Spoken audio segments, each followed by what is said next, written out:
Bien, donc nous allons commencer le satsang numéro 2 du 28 octobre 2018.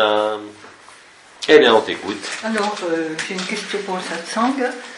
Il a été dit par plusieurs intervenants que certains frères et sœurs devaient à la fin emmener leur corps pour les mémoires. Cela est-il toujours le cas? Et si oui, les conditions d'évacuation restent-elles les mêmes? Je sais que je n'ai pas le choix, j'avoue simplement que je préférerais abandonner ce sac de viande. Merci. Je crois, en fonction de tout ce que nous avons reçu avec AD, la Confédération intergalactique, il y avait effectivement cette notion de certaines personnes qui devaient être évacuées chez les Arcturiens voyeurs pour récupérer des mémoires concernant la libération des mondes. Mais comme ça a été expliqué et vécu par beaucoup, la création, elle a démarré sur Terre, elle se termine sur Terre. Donc il n'y a plus de monde à libérer après la Terre, donc il n'y a plus de mémoire à récupérer, dans la mesure où, comme on l'a dit, c'est la fin du mythe de la création, ou du rêve de la création. Donc toutes ces notions de corps carboné ou pas n'ont plus cours, dans la mesure où, de toute façon, déjà, avec les rayonnements du centre galactique et les rayonnements gamma, et les rayonnements exotiques qui commencent à arriver sur Terre, il est évident que le temps il n'a pas changé, mais il a été raccourci quant aux chutes, si je peux dire. Donc il n'y a aucun souci à se faire de quoi que ce soit, même par rapport à toute cette logique qui a été explicitée et vécue, dans la mesure où la fin de l'histoire a changé. Voilà, donc il n'y a aucun souci à se faire, ni de 3D, ni de 5D, ni de quoi que ce soit.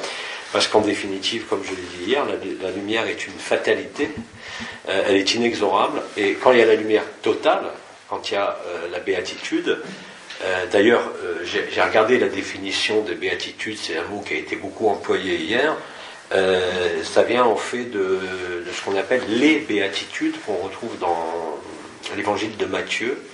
Bon, j'ai dit que je ne parlais pas de Bible ni de choses comme ça, mais enfin néanmoins il y a quand même des repères qui ont été donnés par Jésus concernant ce que sont ces 8 béatitudes.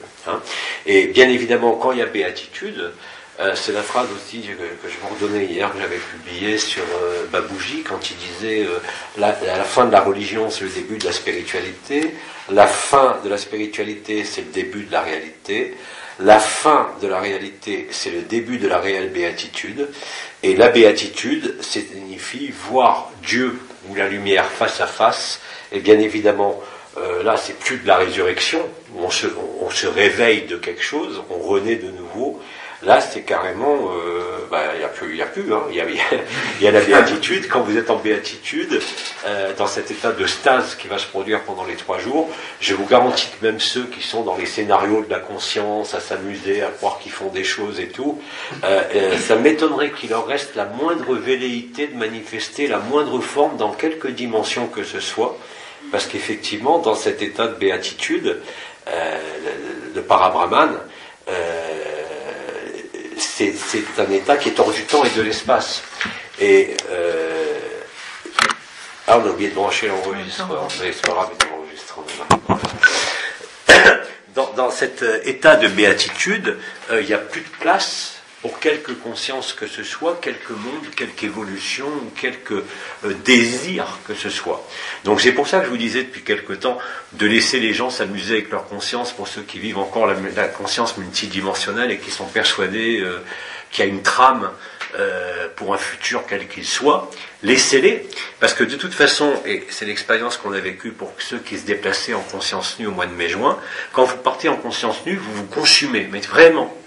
C'est-à-dire que vous consumez votre énergie vitale, là, réellement, et que si on avait poursuivi ces jeux qui étaient importants à un moment donné, en ne les voyant pas comme un jeu, mais comme une réalité à accomplir, eh ben, les gens s'aperçoivent bien, pour ceux qui l'ont fait, qu'au bout d'un certain temps, il y a quelque chose qui colle pas. Pas parce que l'expérience n'est pas juste, bien évidemment, et qu'elle n'est pas vraie, bien au contraire, mais parce que c'est dans ce plateau de la balance, il y a un moment de seuil où l'éternité, la lumière, l'absolu, l'intelligence de la lumière prennent tellement d'espace, de temps et de conscience qu'il n'y a plus la place pour s'amuser avec la conscience. Donc laissez les gens jouer avec leur scénario d'un futur. Regardez le nombre de gens, par exemple, qui ont des visions projetées d'une nouvelle terre, où tout le monde il est beau, tout le monde il est gentil. C'est pas grave, laissez-les rêver s'ils sont bien comme ça. Eux aussi, ils arrêteront de rêver. Hein. Donc il n'y a rien à juger dans ce que vivent les uns et les autres, mais ce dont je peux vous affirmer de façon à la fois la plus formelle à travers de mon vécu et de certains frères et sœurs, mais aussi à travers toutes les traces qu'ont laissées les mystiques, où qu'ils aient vécu. Hein. Regardez les envolées lyriques d'Arumi, regardez les envolées lyriques de Savitri, par exemple, de Sri Aurobindo. Mais à cette époque-là, ils avaient projeté, même Sri Aurobindo, je vous l'avais dit, une nouvelle terre, un nouveau monde. Pépère aussi en a parlé, Ben Sadonov aussi en a parlé, bien sûr. Mais la donne a changé dans la mesure où cette anomalie primaire qui a été blackboulée ne permet pas le maintien du rêve, même le plus agréable, puisque la création est, encore une fois, un mythe. Hein, c'est de la mythologie. Tous les mystiques et tous les gens qui aujourd'hui vivent cet état d'absolu, même sans passer par la spiritualité, et je vous l'ai dit hier, il y en a de plus en plus, hein, qui n'ont aucun prérequis de quoi que ce soit, ni en énergétique, ni en vibration, ni en compréhension historique, mémorielle ou autre, se retrouvent du jour au lendemain dans cette béatitude. Et quand vous êtes dans cette extase et cette béatitude, où vous êtes simplement, vous ne voulez pas employer des mots comme ça, dans l'instant présent totalement et réellement, vous ne pouvez plus rien projeter. Plus rien. Parce que vous savez que vous êtes chez vous. Que le corps, il est là, il passe, que les mondes, ils sont là, ils passent, et que vous êtes réellement le jeu éternel. C'est pas une croyance, c'est pas une supposition, ça se traduit par un vécu et par des effets absolument inouïs au niveau même du corps. Hein. C'est ça l'intelligence de la lumière, quand on accepte, comme je l'ai dit hier, de la laisser œuvrer et ne pas mêler à une quelconque vision, un quelconque scénario ou une quelconque projection dans quelque futur que ce soit ou quelque passé que ce soit. Mais d'hier, c'est l'instant présent. Hein, et donc il n'y a pas à se soucier de tous ces éléments qui nous ont permis d'arriver là. Hein. Vous avez vu à l'époque, encore aujourd'hui, je reçois des mails des gens qui sont terrorisés par les archontes, mais je leur dis arrêtez, réveillez-vous, quoi. Vous pouvez maintenant vous réveiller. Il n'y a plus de cauchemar, il n'y a plus de prédation, même si on le voit sous nos yeux dans ce plan-là. Tout ce qui concerne ces notions d'entité ne font que traduire simplement le positionnement de la personne, c'est-à-dire celui qui dit qui est, celui qui est dans la dualité, va tout voir, il va voir des entités partout, il va avoir peur de tout. Dans l'amour, c'est impossible, ça ne peut pas exister. Et vous le sentez bien, vous le vivez bien, c'est-à-dire que tout ce qui va se produire, même si vous arrivez d'avoir des réflexes mémoriels, émotionnels, ou de choses qui vous ont resté en travers de la gorge, maintenant, comme ça avait été expliqué déjà depuis 2 ans, c'est plus des rappels à l'ordre, c'est plus des choses qui tapent sur le corps pour vous obliger à, c'est simplement des habitudes qui tournent en roue libre, ce qu'on a expliqué, hein, des choses qui tournent, qui sont là, auxquelles vous êtes habitués, et que vous prenez pour vrai, et que vous n'avez pas vu. C'est pas une anomalie ou une erreur de positionnement, c'est simplement une lucidité qui n'est pas encore complète sur qui vous êtes ici en ce monde. Et ça, c'est l'éclairage de la lumière qui le fait. On a toujours dit qu'on ne se libérait pas. C'est pas la personne qui est libérée. Une personne ne peut pas être libérée. On est libéré de la personne. C'est pas du tout la même chose. Alors bien sûr, dans la notion de sacrifice, on envisage toujours la mort, et l'ego est très fort pour ça quand il s'agit de lâcher, de vous suggérer qu'il y a une perte, de vous suggérer qu'il y a une souffrance, et de vous suggérer que c'est la mort. Hein. Mais tout ça, ce sont dorénavant, je dis bien dorénavant, des projections dans le vrai sens psychologique du terme. C'est-à-dire qu'aujourd'hui, le frère ou la sœur qui va être soit, et même pour ce que je disais par rapport à la Kundalini avec les entités archontiques pour les éveils de la Kundalini qui se planquent dans le dos, tout ça, si vous voulez, c'est un mythe. C'est un mythe, et on a démasqué le mythe dans la réalité objective de ce monde.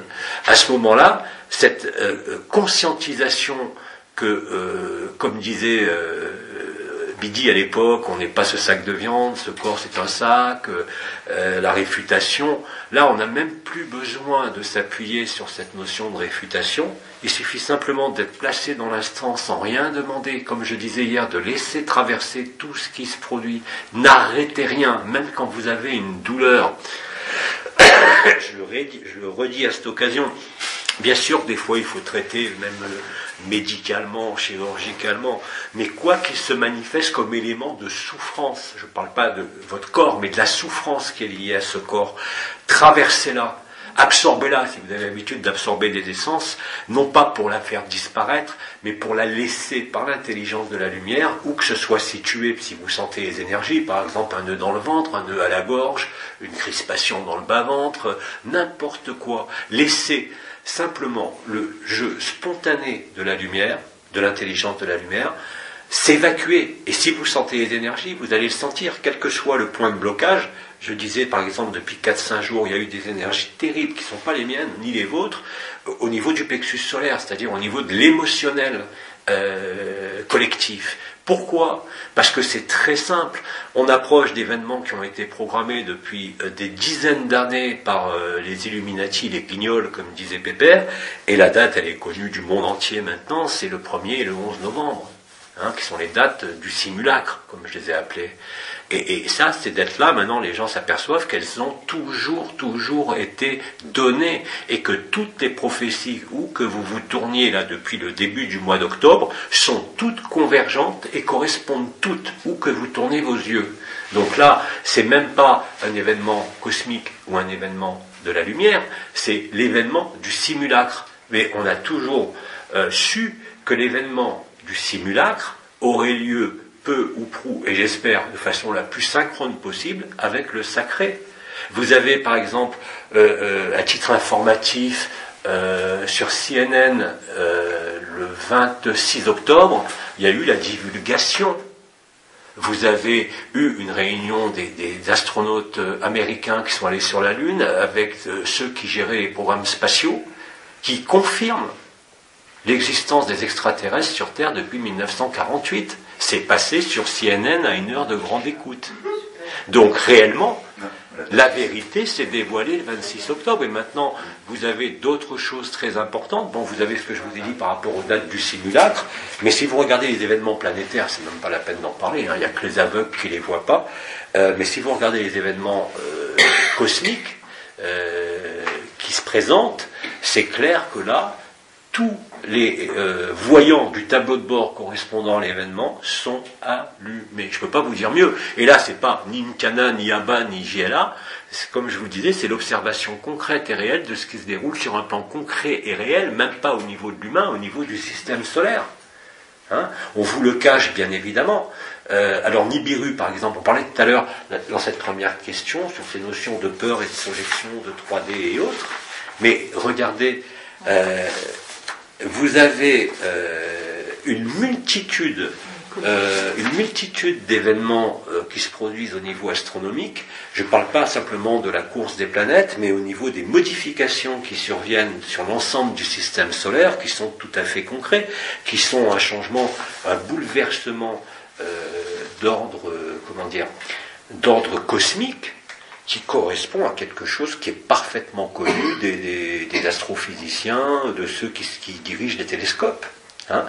Et c'est maintenant. Ça, c'est pas... Moi, j'ai dit, je ne donnerai plus jamais de date pour l'événement collectif, mais l'événement du simulacre, oui, lui, il est connu. Il est connu et il a lieu là. C'est-à-dire, à la fin de la semaine, vous allez avoir... Et là, je ne me trompe pas, parce que c'est annoncé. C'est eux-mêmes qui ont... C'est pas une intuition, une prédiction ou une prophétie, c'est eux-mêmes qui l'ont annoncé. Le krach boursier a lieu ce vendredi. Vous verrez la semaine dès demain ce qui va se passer. Et vous avez le 11 novembre la réunion qu'on appelle du Shalom, c'est-à-dire tous les chefs d'État qui se réunissent à Paris le 11-11-11 pour annoncer la paix. Et le lendemain, ça va démarrer. Mais ça, c'est un scénario qui est cousu de fil blanc. Et on n'a pas à avoir peur ou à être affolé, mais à le voir lucidement. Parce que, comme ça a été dit, même par Bidi, tu me le faisais remarquer en septembre, ça a été ses derniers mots, vous allez constater de jour en jour et de semaine en semaine que l'intensité des événements va progresser de façon exponentielle et que votre joie intérieure, dont l'aboutissement est la béatitude et l'extase, va se manifester. Hein. Et si vous regardez par curiosité, comme je disais, ce qu'on appelle les 8 béatitudes, c'est exactement ça. Heureux les cœurs purs, heureux les simples d'esprit, car le royaume des cieux leur appartient. Heureux ceux qui ont le cœur pur, heureux ceux qui sont persécutés, heureux ceux qui ont souffert à cause de leur foi, bien sûr, verront Dieu. Alors, quand il disait Dieu, mais rappelez-vous que le Dieu qu'on conçoit aujourd'hui, bien sûr, c'est Yad-Débaoth. Mais à l'époque, dans la bouche de Jésus, non. Hein, d'ailleurs, il n'employait pas le mot Dieu, il disait mon Père. C'est pas la même chose. Hein. Donc, si vous voulez, tout ça, au niveau du simulacre, le scénario est parfaitement connu. Hein.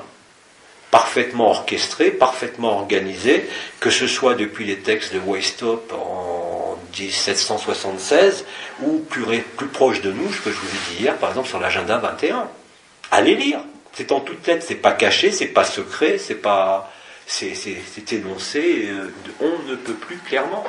Pour ceux qui aiment bien les symboles, je vous rappelle que vous avez la une de l'Économiste qui annonce depuis toujours les événements qui vont se passer dans l'année suivante. Le numéro pour 2019, c'est un faire-part de décès. Vous avez tout noir avec la date 2019. C'est on ne peut plus clair. Hein, l'événement solaire est attendu par les scientifiques à travers leurs calculs. Hein, ils ne sont pas, eux, dans des projections ou de l'intuition, même s'ils ont des capacités, aussi bien les Russes que les Américains, de faire du remote viewing, c'est-à-dire d'aller voir ce qui va se passer. Hein. La seule différence, c'est dans le remote viewing, c'est-à-dire que vous allez dans une espèce d'ultra-temporalité, où les gens ramènent des visions du futur, mais, comme le disait le Major Ed Dames, il est impossible de dater. Par contre, on a la certitude des événements, mais on est incapable de les dater. Hein. Par contre, eux, les scientifiques, bien évidemment, ils les ont datés. Hein. Donc, ils connaissent la date 1000 fois mieux que nous, à travers des calculs astronomiques, par rapport à l'approche de Nibiru, par rapport au basculement des pôles des autres planètes, hein, puisqu'il n'y a pas que la Terre qui bascule. Hein. Les autres ont déjà basculé, physiquement. Hein. Vous avez vu ce qui se passe sur la Lune, vous avez vu ce qui se passe sur Mars, maintenant la NASA nous sort qu'il y a des nuages sur Mars. Bon, c'est pathétique, mais jusqu'à la dernière minute, apparemment, ils ont, sauf aux États-Unis, mais en tout cas en Europe, même s'ils ont pris l'allure de la divulgation, parce que je vous ai dit qu'il y avait de plus en plus de témoignages, même dans les quotidiens dits nationaux, hein, où ils parlent de plus en plus de la flotte d'OVNI du Loiret, par exemple, hein, qui a été observée tous les soirs, et par des milliers de personnes. Et là, ils ne parlent pas de lanternes chinoises, ni d'artefacts, ni d'hélicoptères, ce sont des OVNI. Et 2 jours après, vous avez CNN qui nous sort une interview en direct sur la divulgation. Et que ça a commencé depuis 1948, à cause justement, effectivement, de l'utilisation des armes nucléaires. Et il a confirmé que ces extraterrestres ont désactivé d'innombrables bases de lancement de missiles. C'est la vérité. Alors bon, on pose la question à ce monsieur, pourquoi il n'y a pas de divulgation? Parce que le gouvernement n'a pas voulu... je parle des États-Unis, hein, en France, ils ne vous diront rien, jusqu'au dernier moment, et ça sera pareil pour la plupart des pays européens. Donc ne comptez pas sur eux pour faire comme en Russie, de préparer les gens à quoi que ce soit. Hein. Voilà, c'est comme ça. Donc si vous voulez, tout ça, au niveau des dates, comme je l'ai dit, faible connexion réseau, mais ça marche. Au niveau des dates, personne ne la connaît. Mais la date du simulacre, hein, de leur fête à eux, elle est connue. Elle est annoncée dans certains films depuis 40 ans. C'est un secret de polichinelle. Et quand vous voyez en plus que toutes les prophéties, que ce soit modernes, anciennes, des livres dits sacrés, elles annoncent tous. Et tout ce qui se passe sur Terre, vous le vivez en ce moment. Les 2 floraisons au cours d'une année, c'est pas uniquement en France parce qu'on a eu chaud, c'est sur toute la planète. Hein, bon, les morts d'animaux, on n'en parle plus, ça fait des années que ça dure, mais dans les ultimes signes, vous avez un homme politique qui doit être assassiné dans les pays de l'Est, sans qu'on sache si les pays de l'Est, c'est les pays de l'Est ou le Moyen-Orient. Vous avez la Lune fendue, vous savez, la Lune a été frappée. vous avez bien évidemment la Troisième Guerre mondiale qui vont déclencher. Tout ça, c'est acté. Ils planifient tout, ces gens-là. C'est des malades. Hein, je vous disais hier, par exemple, on parlait du Linky à un moment donné. Le Linky, ça fait 30 ans qu'il est programmé. Et vous vous doutez bien qu'en bon contrôleur, comme on dit, hein, je vous rappelle qu'il y a le débat c'est Satam, le grand administrateur, ce sont des gens qui sont spécialistes des lois et de l'administration. Voilà, donc tout ça, bien évidemment, qu'ils l'ont planifié. Mais la petite surprise, enfin, je pense que pour eux, c'est plus une surprise, c'est qu'ils n'ont pas d'issue de secours, ni d'issue de sortie, puisque le vaisseau des Anunnaki, il n'existe plus.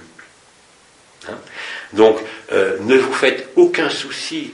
Je pense que on prend les questions, mais c'est aussi très important que les gens aient des réponses à ces questions.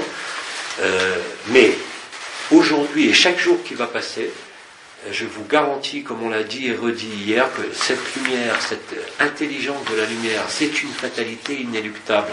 Vous n'avez rien à faire. C'est ça le plus dur à comprendre. C'est vraiment le plus dur à accepter. Vous avez à faire pour vivre votre vie, bien sûr. Vous avez à faire pour résoudre des problèmes. Mais par rapport à ce que vous êtes, vous n'avez rien à faire. Si vous vous collez ça dans la tête, votre cœur s'ouvre. C'est aussi simple que ça. Il n'y a pas à chercher midi à 14h, ni vibration, ni énergie, ni multidimensionnalité, quelle qu'elle soit. Vous avez juste à être là et à sentir ce qui se vit là. Tout le reste se fait tout seul. Tout seul. Et plus vous acceptez, plus vous serez léger. Et plus vous verrez que vous rirez vous-même de certaines questions. Alors bien sûr, elles sont légitimes par rapport à l'histoire, mais encore une fois, la fin de l'anomalie primaire a complètement bouleversé la donne. Justement, il y en a une sur l'anomalie primaire. Ouais. L'anomalie primaire étant résolue, j'aimerais savoir si la fusion des flammes jumelles incarnées a toujours autant d'importance. J'avais de nombreuses fusions et une reliance permanente avant l'incarnation du corps d'être-té de ma flamme. J'ai perdu ces états quand cette incarnation s'est produite durant plusieurs mois. Maintenant, j'en ressens à nouveau très espacée, avec parfois une énorme puissance. Donc elle ressent ces reliances.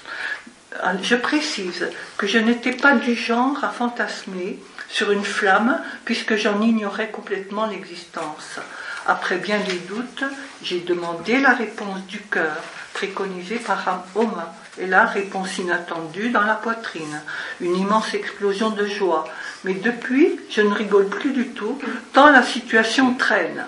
Et j'en ai marre, avec en plus une sensation de replonger dans la matière.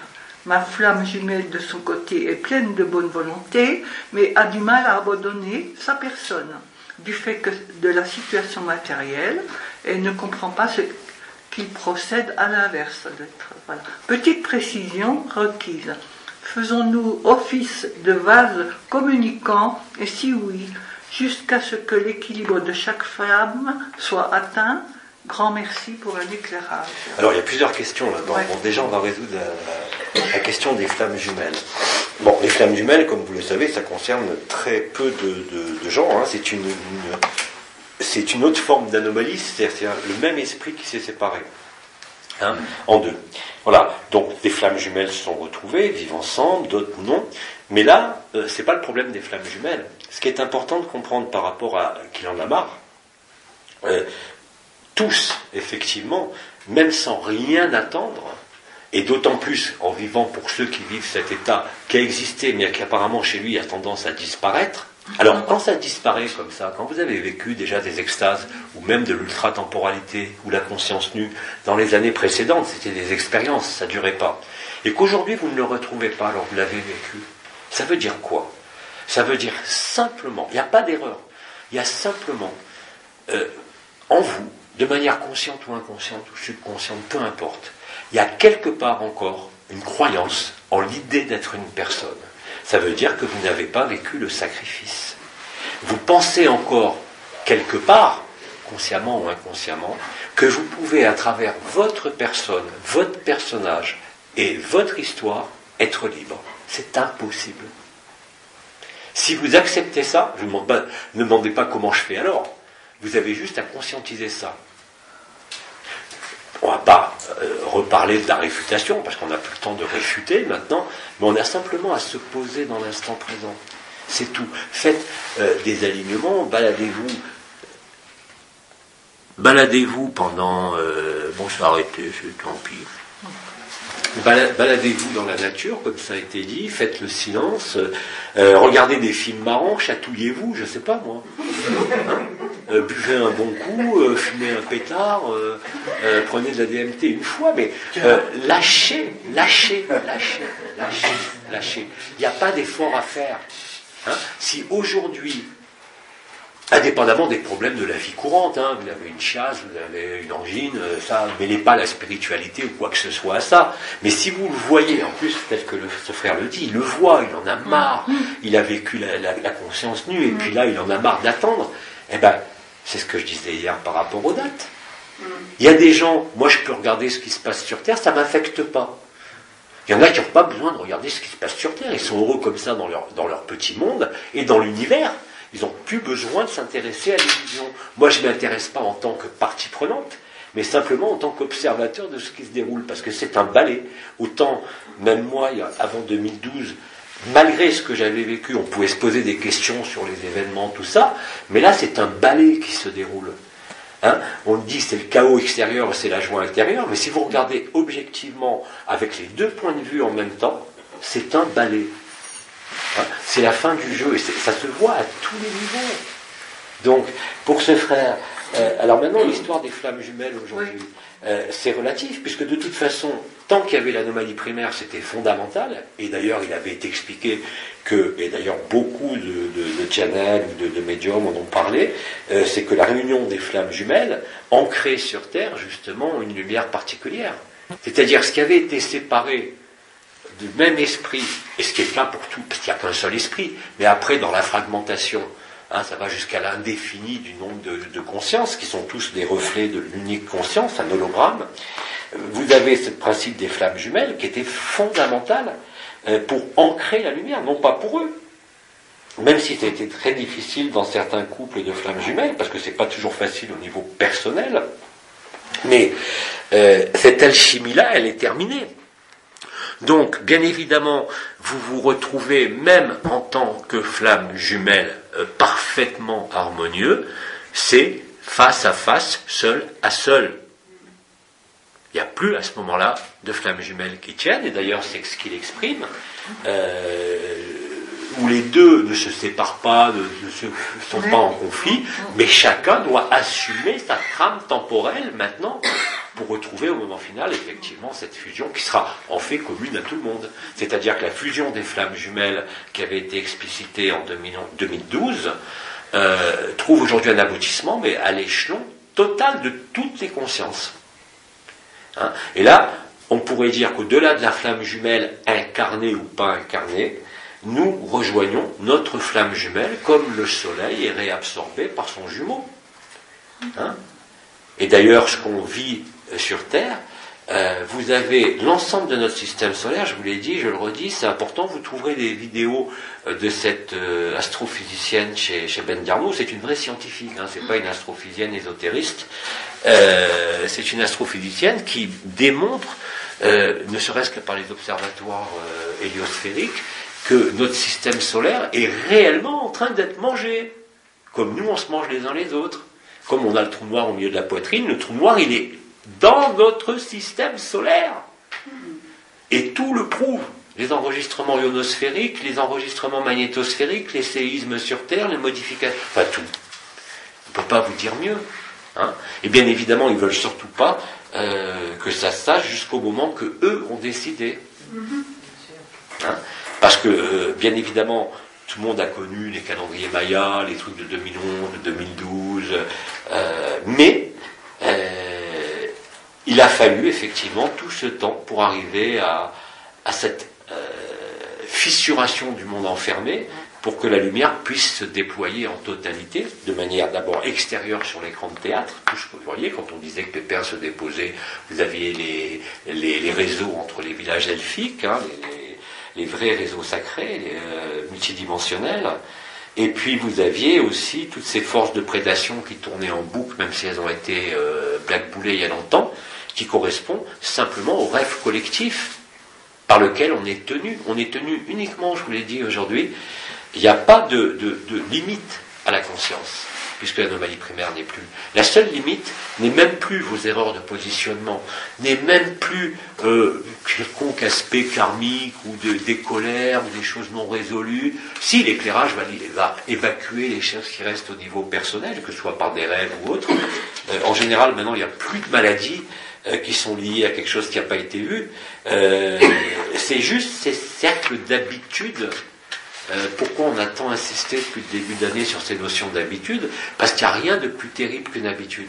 Alors on nous apprend dans ce monde qu'il faut manger à telle heure, se coucher à telle heure pour être en bonne santé. Mais c'est une vaste fumisterie ce truc-là. Vous êtes d'abord en santé si vous êtes en accord avec vous-même, avant toute chose. Après les rythmes, quels qu'ils soient, même physiologiques, même inscrits dans l'hypophyse et l'hypothalamus, il faut rappeler que l'hypothalamus est le siège de l'identité. Et que c'est ce noyau central qu'on va appeler le troisième œil, l'épiphyse qui est au-dessus, et les noyaux du thalamus central, qui créent le sentiment et l'idée d'être une personne. Puisqu'on sait très bien, j'en ai dit, avec certains antéogènes, et des molécules qui sont maintenant des molécules étudiées en pharmacologie, on a pris l'exemple de la diméthyltryptamine, la DMT, qui, sous sa forme injectable, la forme cristal, met fin en 1 minute, si bien en 1 minute, à toute dépression, même les plus graves. Et c'est pas du pipeau, puisque c'est une des molécules les plus étudiées. Donc ça signe effectivement à la fois la fin de la psycho, la fin de la psychanalyse et la fin de toute l'introspection initialisée par Freud au début du XXe siècle sur cette notion d'inconscient, qui ne représente en fait que la vase. Alors Jung a un peu redressé les choses en disant qu'il fallait plonger dans ses profondeurs pour remonter, mais il a quand même allégé un peu le fardeau des psychanalyses, avec d'autres d'ailleurs, hein, et je parle en particulier là d'Assagioli par exemple en Italie, qui est un neuropsychiatre qui a expliqué parfaitement ce que sont les sous-personnalités, les personnalités multiples, et qui a d'ailleurs permis de comprendre au niveau neuroscientifique ce que c'est que le MK Ultra, c'est-à-dire comment on arrive à manipuler les gens. Hein. D'ailleurs, ça s'appelle plus de la manipulation mentale maintenant. Si, c'est la manipulation mentale pour ceux qui ont le prétexte de parler de spiritualité. Donc, mais ça s'appelle de l'ingénierie sociale ou du neuromarketing. Ça marche comme sur des roulettes. Le peuple, je comprends qu'on parle du peuple parce que eux qui pensent être extraits du peuple, ils voient très bien depuis des dizaines d'années comment réagit le peuple aux injonctions de la presse, aux injonctions des images. C'est tellement facile. C'est tellement facile de tromper le collectif humain. Et si vous trompez le collectif humain, c'est encore plus simple, parce que tous les êtres humains, même qui ne sont pas dans ce collectif, ils vont être baignés dans ce champ d'information et d'énergie par les habitudes, et vont se soumettre à ces habitudes sans même se poser la question, et adopter ça comme une norme. Il faut manger à 8 heures, il faut manger à 1 heure, il faut dormir à 10 heures, il faut se lever à telle heure. Tout ça ne veut rien dire. C'est encore vous rendre esclave du temps. Et quand vous avez du temps libre, que ce soit 1 heure ou l'éternité, tout ça vous apparaît pour ce que c'est. Il n'est même pas question d'énergie, d'intuition, c'est de l'ordre de la compréhension. Réelle, simple, basique. Hein? Et ce qui est de l'ordre de la compréhension, c'est pas le mental, c'est du factuel. C'est la réalité, le réel que nous vivons ici dans cette illusion. Hein? Donc, à partir de ce moment-là, si vous voulez, vous n'avez plus vraiment à vous soucier de ce genre de questions, parce que plus vous calmez, dans tous les sens du terme, plus vous calmez votre mental, pas en voulant vous opposer à lui, simplement en vous ouvrant. Vous n'avez plus besoin de vous opposer à quoi que ce soit. Et rappelez-vous ce que disait Baudrillard, tout ce à quoi vous vous opposez se renforce. C'est inéluctable. Et c'est inscrit dans votre cerveau. Tout ce à quoi vous vous opposez se renforce. C'est comme ça qu'évolue la prédation. C'est aussi simple que ça, à tous les niveaux, dans les couples, dans les familles, entre frères et sœurs, dans la société. Hein. Donc, il y avait une autre partie de question là-dedans, c'est bon, je crois que c'était un peu... ma flamme jumelle. Oui, flamme jumelle, ça, on en a parlé.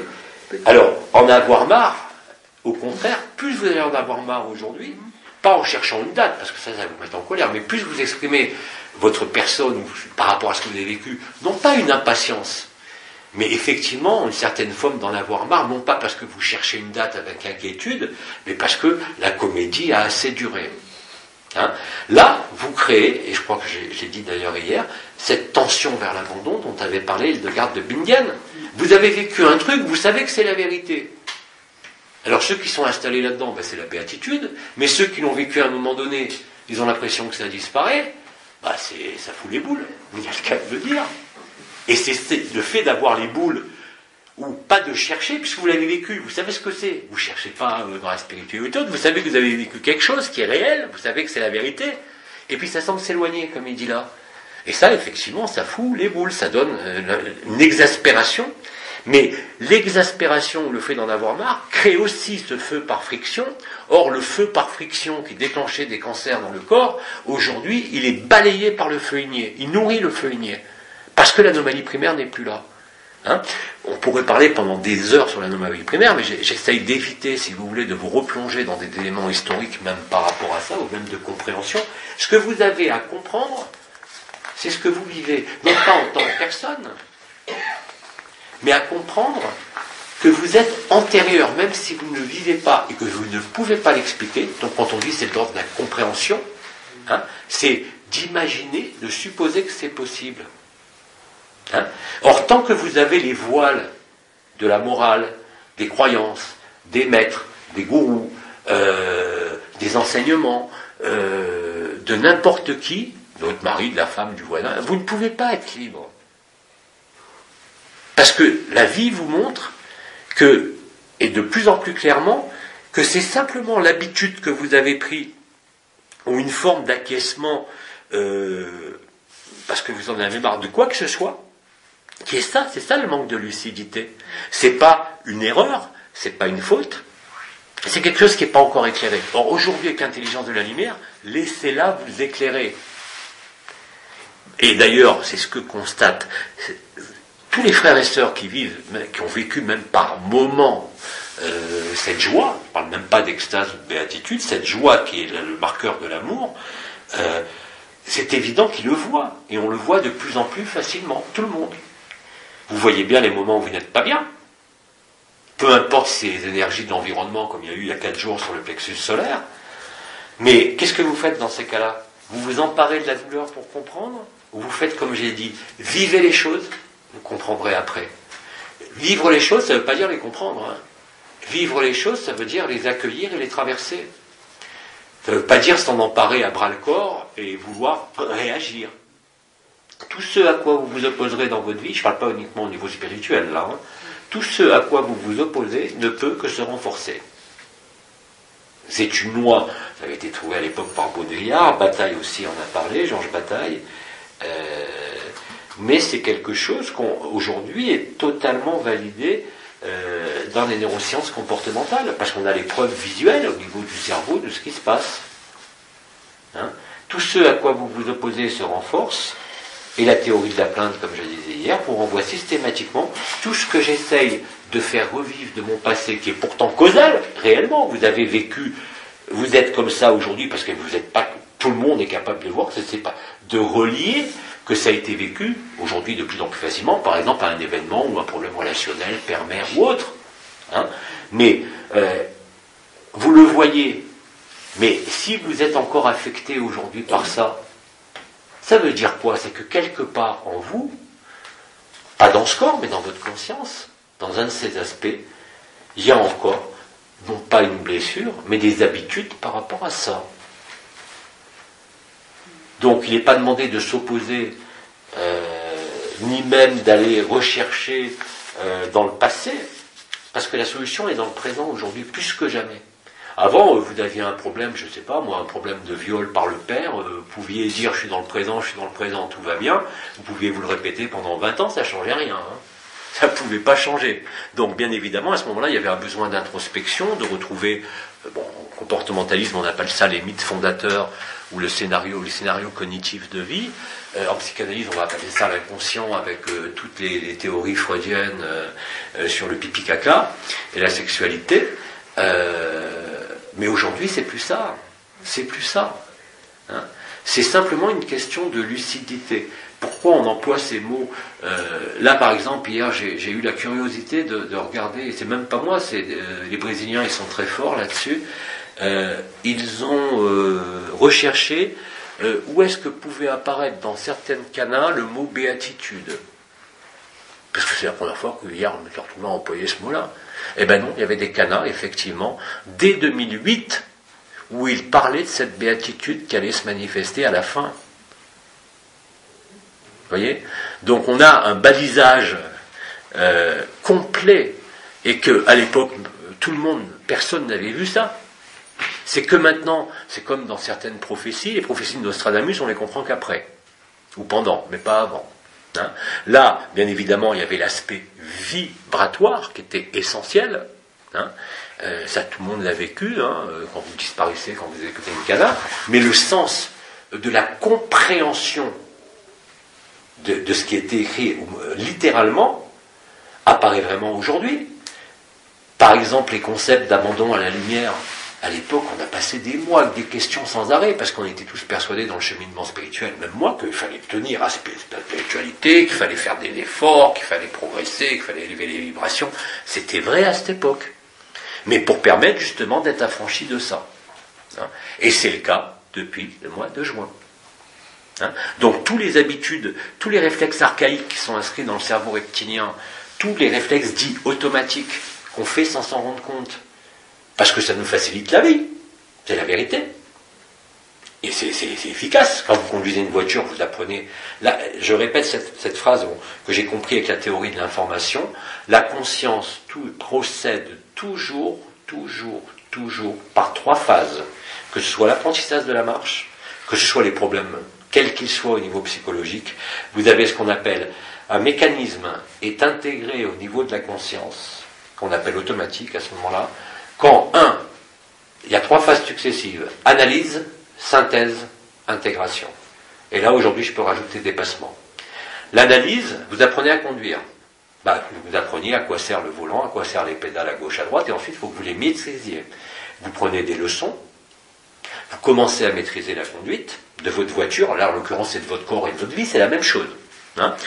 Et, au bout d'un moment, vous pensez que vous êtes prêt à passer le permis, c'est-à-dire que vous avez intégré. Et vous savez tous, on sait tous, si on a le permis et qu'on conduit depuis longtemps, que tout se fait automatiquement. On ne va pas regarder le compte-tour pour savoir quand on change la vitesse. On ne va pas penser à mettre le clignotant, sauf si on l'oublie tout le temps, mais il se met tout seul. Parce que c'est devenu un processus intégré. Hein. Alors je ne vais pas redévelopper tout ça parce que je l'ai développé très longuement sur les théories de l'information tout au long de ces années, mais c'est exactement ça. Aujourd'hui, vous n'avez rien à faire. Mais comprenez pas les choses de travers. Quand je dis que vous n'avez rien à faire, là je m'adresse à l'esprit, je m'adresse à votre comportement, je ne m'adresse pas à vos obligations ou aux choses que vous devez faire comme tout être humain, non pas en tant qu'habitude. Pisser n'est pas une habitude, c'est un besoin, jusqu'à preuve du contraire. Hein.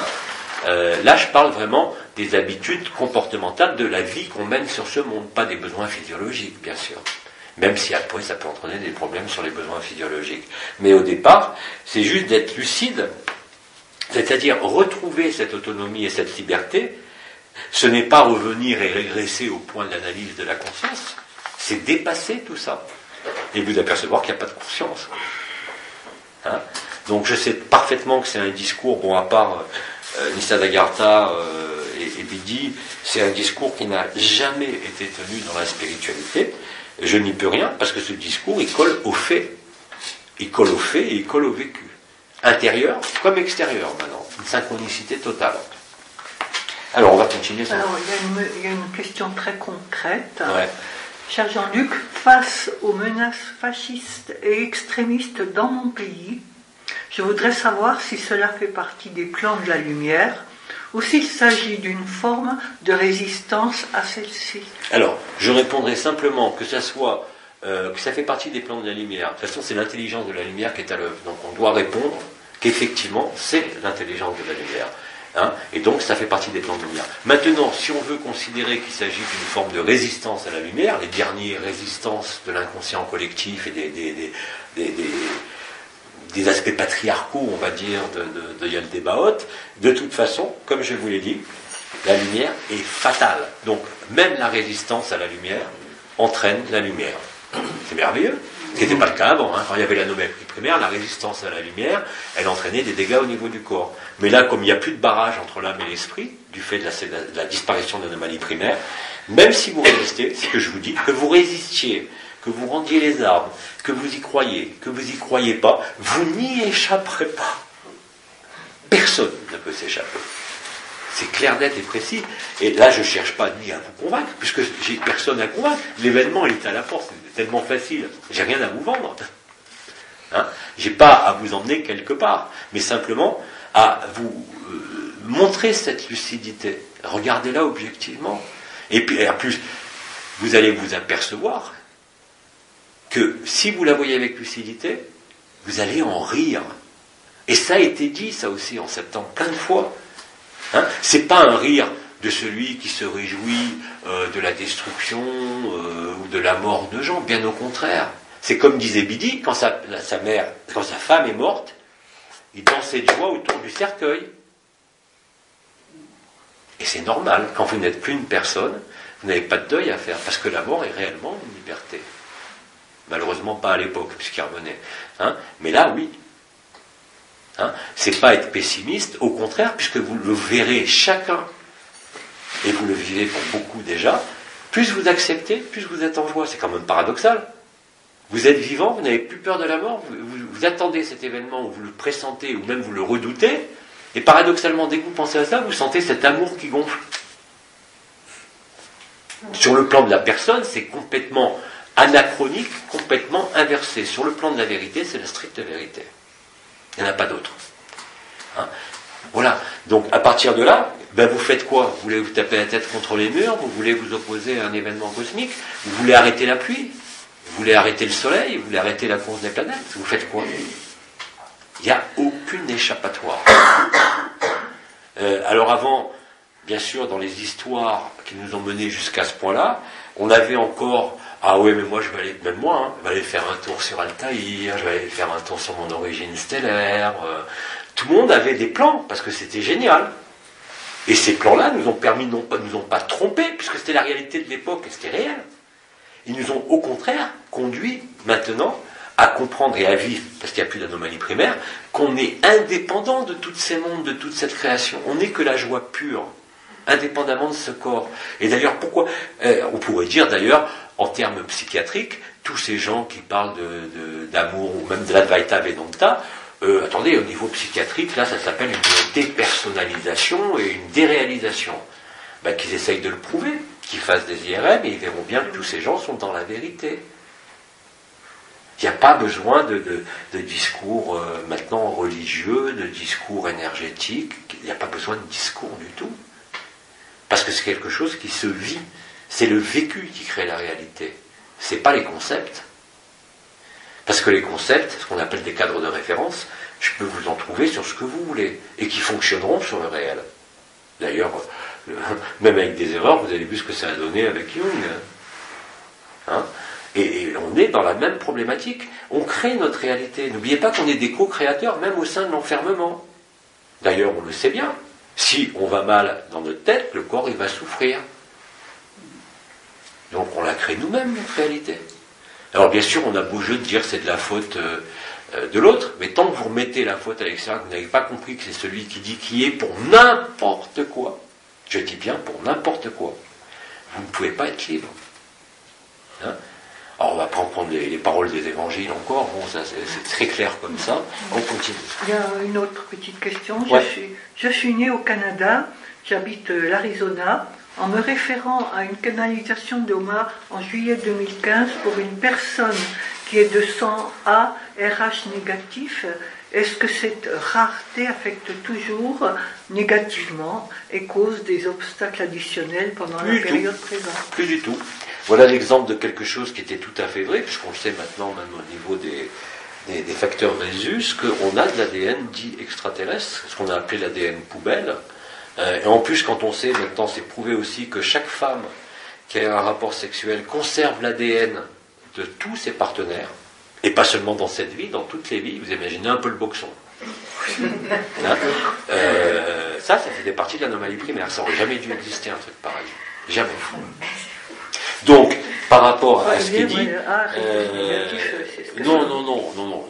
Oubliez, là ça rejoint la question précédente, même ce qui est résistance ne nourrit que la lumière, dorénavant. Donc, et moi je dirais même, même si c'est un peu, quelque part, peut-être un peu sadique, mais c'est quand même ironique et très, très amoureux, de voir certains frères et sœurs qui se débattent dans leur propre dualité de différentes manières.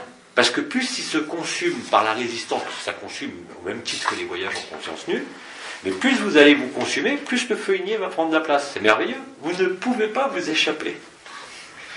Vous êtes cerné. On est cerné. On est cerné par quoi? Par la liberté. Ouais. Je vis au Québec et je suis bien heureuse de votre visite en 2019. Je vous écoute depuis un certain temps et je me demande ce que nous faisons réellement ici sur cette terre. Je n'ai pas vos connaissances, votre avancement, même que les mots employés dans vos canalisations me portent à faire une recherche pour en connaître la définition. Aussi, ma question pourrait vous sembler ridicule. Je vous la pose quand même. J'ai fait un rêve dans les années 90 où je voyais une lumière éblouissante. Nous étions plusieurs en cercle à regarder cette lumière qui descendait du ciel. Attends, avant de continuer la question, levez la main ici, parmi vous, combien ont déjà rêvé d'une lumière qui arrivait du ciel? 1, 2, 3, 4. 4 sur... oui, ça fait... Ouais, c'est pas mal quand même. Hein, donc c'est un rêve qui est effectivement très fréquent. Comme les rêves de tsunami, les rêves de destruction, ça fait des années que ça dure. Hein. Mais c'est des rêves, les gens les prennent pour eux. Mais ça, moi, c'est ce que j'appelle des rêves suggérés. Et parfois, aussi, des rêves liés à l'ultratemporalité, où on vous montre un futur très lointain.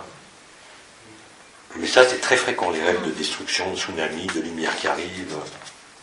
Donc, elle a décidé d'aller vers cette lumière, et je me suis sentie monter vers le haut, et rendue en haut, il y avait un homme tout en blanc, les poignets ou les cheveux, les poignets et les cheveux blancs, qui a commencé à me parler.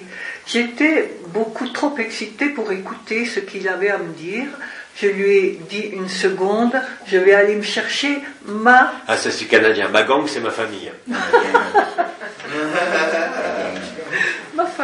ma gang, en bas, car je voulais qu'il vive aussi ce que je vivais tellement que cela était merveilleux en bas. Je me suis rendu compte que je me trouvais assise dans mon lit, que je ne dormais pas et que ce n'était pas un rêve.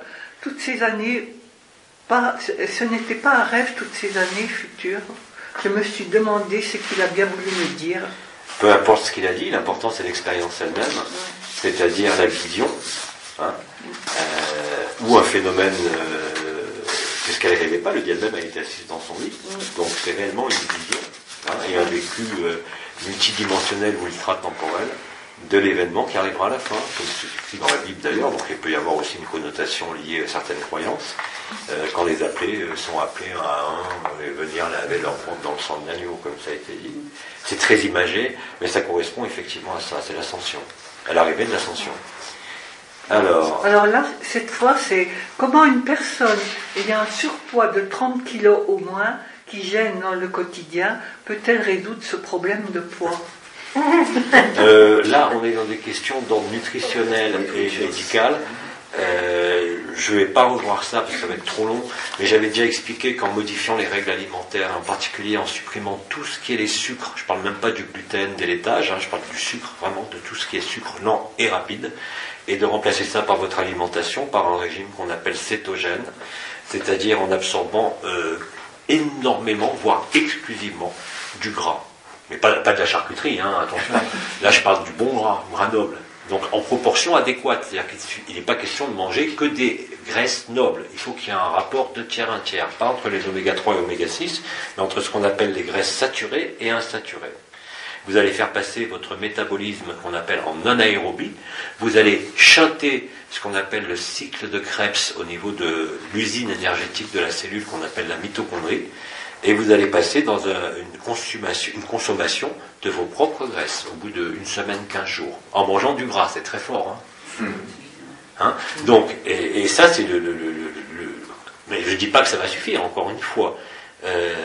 Mais globalement,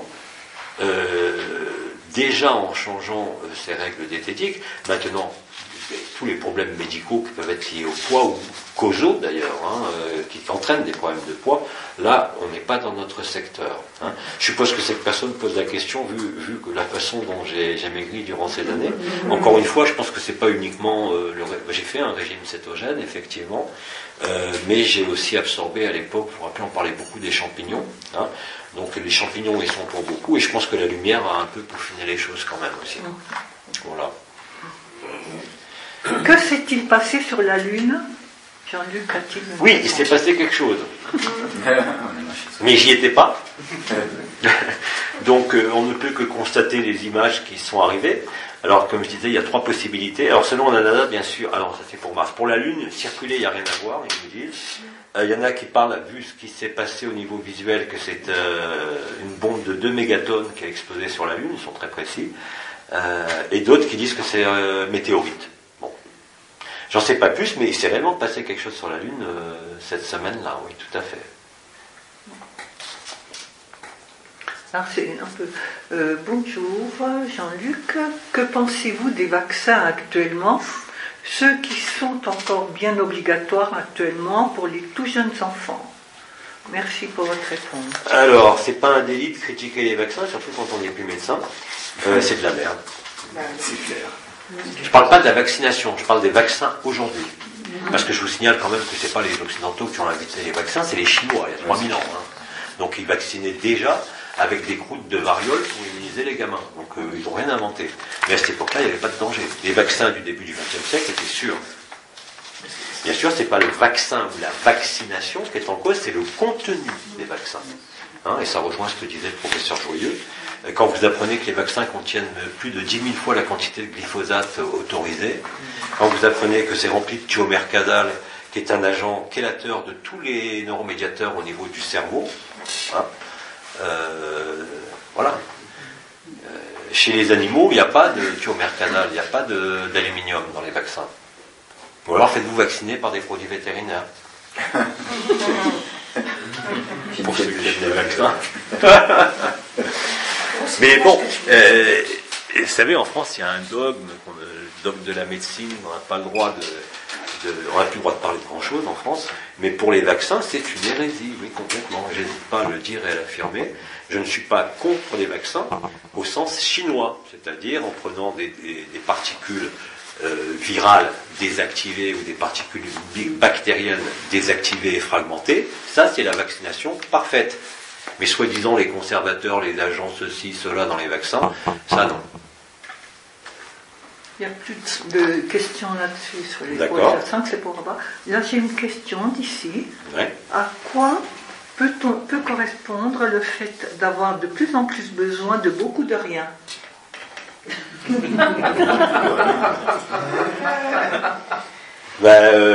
Tu y es. Il faut qu'il se passe la chanson Besoin de rien, envie de toi. Non, mais c'est parfait. Et d'ailleurs, bon, au début, ça fait bizarre, vous savez, bon, on parlait, par exemple, tout à l'heure avec certaines personnes, par exemple, la sexualité. Le truc le plus basique qui soit. Basique, le plus sacré aussi qui soit. Enfin, le plus basique au niveau du corps, en bas. La sexualité fonctionne parce qu'on connaît très très bien le désir, les pulsions, les impulsions, l'attraction, les phéromones. Enfin bon, on pourrait parler des semaines. Le désir sexuel est quelque chose de parfaitement compris. Et dans ses travers aussi. Et effectivement, quand vous vivez cette joie-là réellement dans le cœur et cette extase, la sexualité, ça vous passe par-dessus la jambe. Ça veut dire, pas dire que ça marche pas, mais vous jouissez tellement en étant là. Hein, la jouissance du cœur, comme je l'appelle, et moi je l'ai vécu bien avant ces états d'extase et de béatitude, puisque bon, quand j'ai vécu la passion du Christ, j'ai vécu pendant 3 semaines cet état d'amour, mais c'était indicible, mais c'était trop, parce que ça prenait tout, c'était pas intégré, c'était vécu dans l'exaltation, hein, j'étais jeune, mais c'était réel, hein, et je vous garantis que ces 3 semaines-là, la sexualité, j'étais jeune, donc je dis que la pulsion sexuelle elle est plus forte chez un homme à 30 ans, quoi. Hein. Ça a disparu de ma vie pendant ces 3 semaines. Pas parce que c'était la morale, non, ça prenait toute ma vie. Hein. Je voyais quelqu'un, je pleurais, je voyais quelque chose d'autre, je pleurais, je pensais au Christ, je pleurais instantanément, c'était un amour, mais insensé. Et d'ailleurs, je n'aurais pas pu continuer à vivre comme ça, parce que là, je ne pouvais plus rien faire. Hein, un petit peu comme les épisodes de prestase en début d'année. Là, vous le voyez, on vit cette joie, cette extase, mais le corps encaisse. À l'époque, la conscience n'encaissait pas. J'ai vécu 3 semaines dans un état indicible, mais qui ne pouvait pas s'accompagner de la vie ici sur Terre.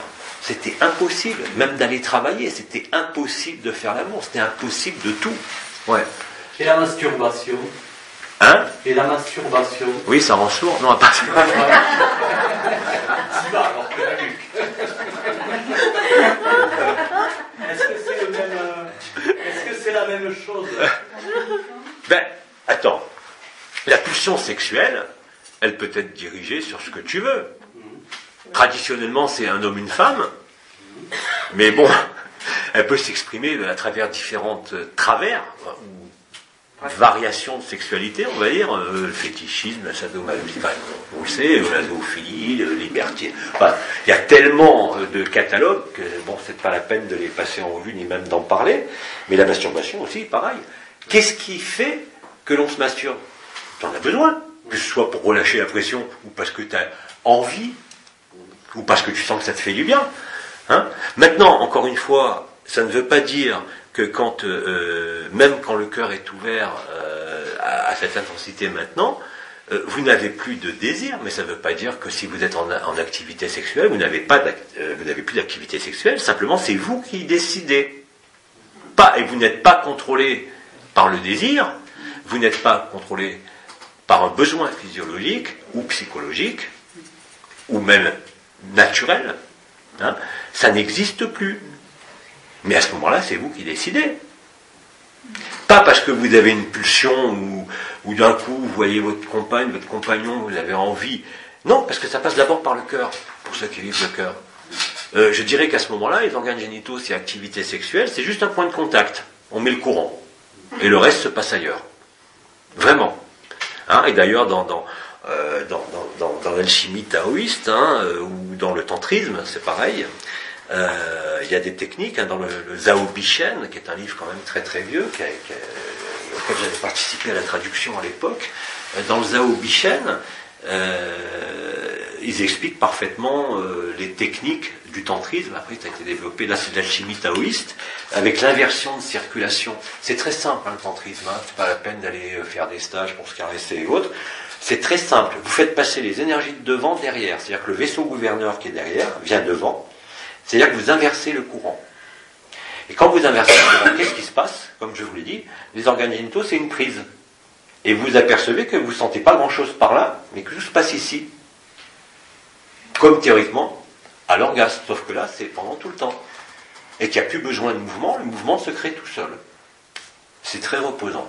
C'est-à-dire qu'à ce moment-là, vous connectez, vous branchez le courant, et le truc se met à circuler. C'est-à-dire que le vaisseau conception qui est devant et le vaisseau gouverneur de l'homme et de la femme, d'abord s'inversent l'un l'autre et s'échangent l'un l'autre. Et là, je vous garantis que vous vivez vraiment ça. Les organes génitaux, c'est une prise de courant, et après, ça passe par là.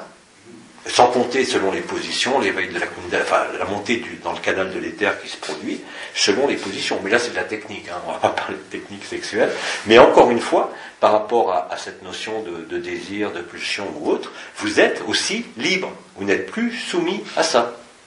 Hein, c'est la même façon pour tout ce qui est même pathologique. Par exemple, on va prendre, moi, je ne sais pas... on va prendre des addictions. Alors l'alcool c'est différent parce qu'en général il y a des blessures affectives importantes. Si on prend par exemple quelqu'un qui n'est pas alcoolique mais qui aime bien boire, mais il boit pas pour boire, Il ne boit pas parce qu'il est conduit à la pulsion de boire de l'alcoolique, mais parce que il va sentir que ça lui fait du bien à un moment donné. Mais il n'y a pas d'addiction au sens de besoin de reproduire. C'est exactement pareil, si je prends un exemple qui est maintenant très connu, surtout en Espagne, le cannabis. Il y a des gens qui sont addicts au cannabis, ils sont encore dans le besoin de ça pour se détendre, comme pour l'alcool, tout tas d'autres trucs. Puis il y a des gens qui vont fumer un pétard parce que ça leur fait du bien, mais qui n'en sont pas dépendants. À aucun moment. Hein. Et c'est pareil pour la sexualité, c'est pareil pour tout dans la vie. Vous pouvez être dépendant au carnet de chèques, vous pouvez être dépendant d'un lieu, vous pouvez être dépendant cette vie est une dépendance, vous le voyez bien. Dépendance sociétale, morale, légale, mais dépendance aussi par rapport à ce propre corps. Je vous rappelle que dans les autres mondes, et la plupart des 3D unifiés à l'époque, on ne mange pas, il n'y a pas de système digestif. Il n'y a pas besoin de manger, la nourriture c'est la vie, c'est la conscience. Hein? Il n'y a que dans les mondes enfermés qu'on bouffe. C'est la vérité en plus. Et c'est tellement bon. Ce qui explique d'ailleurs que la raréfaction des besoins physiologiques, c'est pareil pour l'alimentation. L'alimentation, vous êtes obligé de manger. Sans ça, vous avez une hypoglycémie, vous êtes mal, vous n'arrivez pas à travailler. Alors après, on vous dit que le jeûne fait du bien. Effectivement, quand on franchit 3-4 jours, on sent une différence. Mais là, maintenant, avec ce qui se passe, vous le voyez bien, je ne me mets pas à table. Des fois, je passe la journée, tiens, au fait, j'ai mangé aujourd'hui ou pas? Parce qu'il n'y a plus de besoins, même physiologiques. Vous êtes libre, vous êtes affranchi de vos besoins. Et le corps s'est affranchi de beaucoup de limites. Hein, et dans cet état de cœur, vécu, conscient, manifesté, bien évidemment que vous ne pouvez que constater que votre corps est libre de toute résistance. Je ne vais pas revenir là-dessus, puis j'aime pas trop parler de moi. J'avais des maladies héréditaires, ces maladies héréditaires, elles ont disparu. Comme je suis médecin, je suis allé faire les tests génétiques. C'est encore plus incroyable. La maladie dite génétique a disparu, mais le gène qui est là, en plus c'est un gène autosomique dominant, et moi j'ai les deux, donc je suis doublement atteint, n'a plus aucune expression de maladie. Mais c'est très simple. C'est pas la lumière n'a pas réparé mon ADN, elle m'a rajouté les brins manquants. On passe de 2 brins à 12 brins. Et on sait qu'il y a des enfants qui ont 12 brins. Alors là, j'ai pas été jusqu'à l'analyse des brins, parce que j'ai pas voulu qui tombent sur des choses comme ça, mais c'est évident que c'est ça. C'est pas des blagues, c'est du concret, c'est du palpable, et des tas de troubles que je suis obligé de constater qui n'existent plus. Et j'ai pas cherché à les traiter. Bien sûr, j'ai pris des produits qui aidaient, on en a parlé pendant des années, les champignons, enfin certains champignons et autres, mais c'est pas ça qui a fait ça, seulement. Et on est obligé de constater que tout ce qui est les besoins vitaux, les besoins de satisfaction des besoins primordiaux de la pyramide de Maslow, c'est exactement ça. Mais ça, ces besoins-là, ils n'existent plus. Quand on parle de jeûner, des fois j'ai faim, je mange, mais je pourrais très bien, effectivement, ne plus manger du tout. Mais j'ai rien à me démontrer par rapport à ça, et comme j'aime le goût des aliments dans certains cas, quand j'ai faim, j'en profite pour manger, pour retrouver le goût. Mais je n'ai pas ni de besoin vital, ni de besoin addictif, et c'est pareil dans tous les secteurs. On parlait de la sexualité, j'ai dévié sur ça, parce que c'est comme ça que ça se passe. Rien n'est un problème. Une question, je crois. Ouais. Oui, arrête. C'est pas une question, en fait, c'est une vision que j'ai eue cette nuit. Et on parlait de bouffe, alors j'ai trouvé que c'était peut-être le moment d'en parler. En fait, j'ai eu une vision parce que j'étais éveillée. Il y avait une table mise comme celle que nous avons dans la salle de restaurant, mais elle était mise dans une déchetterie. Et autour, il y avait donc les conteneurs avec tri sélectif. Alors, je me suis dit, est-ce que c'est le moment de faire le tri sélectif? Je sais pas. Voilà, j'ai trouvé ça assez étonnant, mais... Ça veut aussi peut-être dire, enfin, ce que ça m'évoque, je ne dis pas que c'est la vérité, mais cesse de manger ce qui est mort. Je confirme. Ouais, moi, je mange. Alors, c'est une explication comme ça, au sens symbolique ou au sens réel, je ne sais pas, ça je peux pas te le dire. Mais il y en a quelques-uns qui ont fait des rêves un peu coton cette nuit après les soins de la guérison d'hier soir. Alors oui, ça se passe en douceur. Avant, quand il y avait des éliminations de résistance à la lumière, il y en a qui les ont vécues, il y avait des problèmes de thyroïde, des problèmes articulaires, des trucs foudroyants, des sciatiques, enfin, des problèmes physiques. Là maintenant, non, c'est plus doux, ça se passe en rêve. Enfin oui, c'est quand même un rêve, même s'il est très violent, il n'y a pas de répercussion au niveau organique, hein, et au niveau fonctionnel, au niveau du corps. Ça c'est important. Hein. Donc cette notion de besoin, même physiologique, et d'ailleurs c'est normal, je vous rappelle que les centres de commande de la faim, de la soif, du sommeil et de la régulation thermique sont ce qu'on appelle des centres hypothalamo-hypophysaires, c'est-à-dire situés dans le cerveau reptilien, le cerveau archaïque, le bien nommé, où se trouve le siège de l'identité. Le siège de l'identité est maintenu par certains noyaux du thalamus central, le pallidum et le noyau strié, enfin peu importe les noms, vous n'êtes pas scientifique, c'est vrai. Donc peu importe, c'est ce qu'on appelle l'hypophyse hypothalamus. Hein, et que quand vous êtes libéré de la personne, il y a réellement des modifications qui se produisent, elles sont réelles, je vous l'ai dit, on les a retrouvées avec les IRM, c'est constant. Hein. L'éveil, c'est pas quelque chose qui se passe ailleurs, ça se passe ici dans ce corps. L'éveil ou le réveil, vous l'appelez comme vous voulez.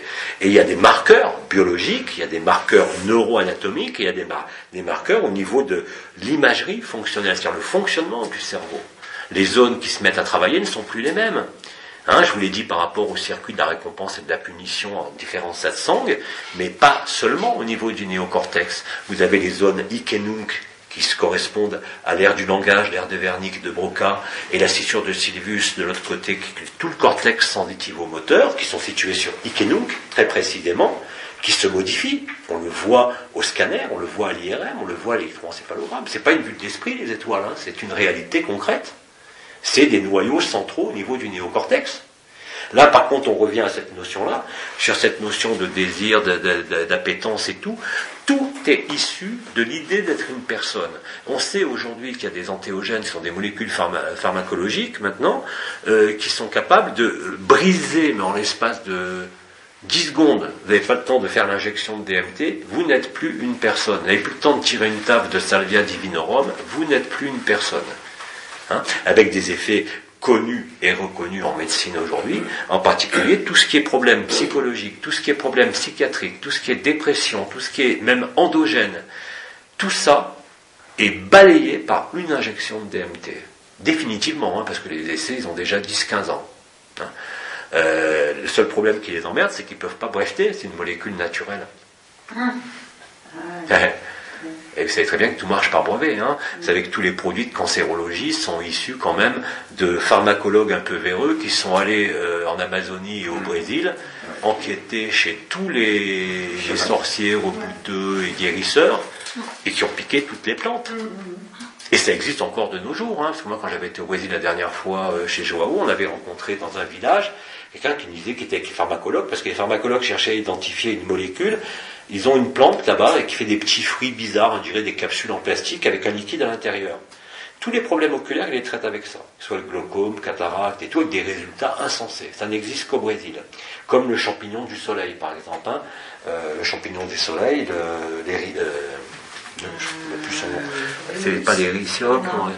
Il a 3 noms. Agaric, blaseille, mûri. Voilà. C'est ou champignon du soleil qui pousse au Brésil, qui a des vertus anticancéreuses absolument phénoménales, qui sont étudiées de façon extensive en ce moment, si vous voulez.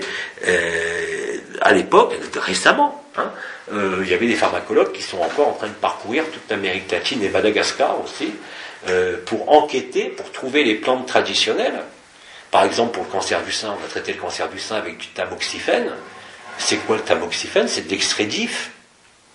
Simplement, vous savez très bien que pour breveter, il faut que ça ne pas être une molécule naturelle, elle doit être modifiée. Alors oui, il l'a modifiée à l'envers.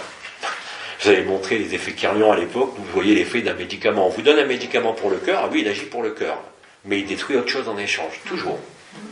Vous n'avez aucun médicament chimique réel, c'est-à-dire validé par un brevet d'un modifié, qui ne fait pas ça. Tous sans aucune exception. Sans aucune exception. Par contre, ils agissent bien là où ils ont dit qu'ils agissaient, mais ils agissent aussi ailleurs où ils n'ont rien à faire. Vous prenez un médicament, par exemple, à l'époque, c'était les bêta-bloquants, des gens qui étaient sous bêta-bloquants pour le cœur, hein, ou même sous les antihypertenseurs de l'époque, hein, peu importe. Et on s'apercevait que, par exemple, les gens qui étaient sous bêta-bloquants, ils étaient bêta-bloquants pour un problème de cœur, pas de tension, dans ce cas, un problème de cœur. On voyait que le méridien du cœur était toujours parfait. Mais en contrepartie, on trouvait toujours une anomalie sur le méridien du gros intestin et du poumon, à un endroit très précis. Et on sait très bien que parmi les effets secondaires des bêta-bloquants, il y a les problèmes d'asthme.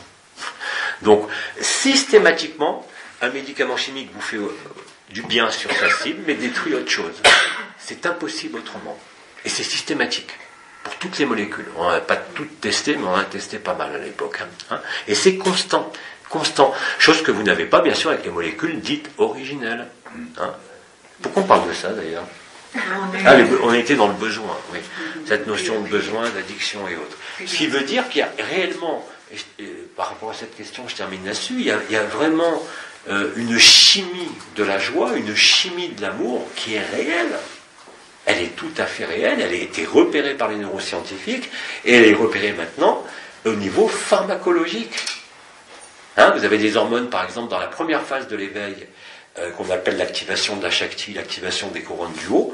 Il y a une hormone qui augmente dans le sang, qu'on appelle l'épiphysine, hein, et cette épiphysine joue sur les cycles du sommeil. Et d'ailleurs, quand vous éveillez la première fois, vous rompez les gaines des chakras, c'était surtout valable ça il y a des dizaines d'années, vous passiez un certain temps sans dormir. D'ailleurs, en 2012, quand il y a eu l'onde de vie, j'ai passé 6 mois sans dormir, et à être très bien, à être en vibration toutes les nuits, à être dans un état d'extase permanente avec ces vibrations.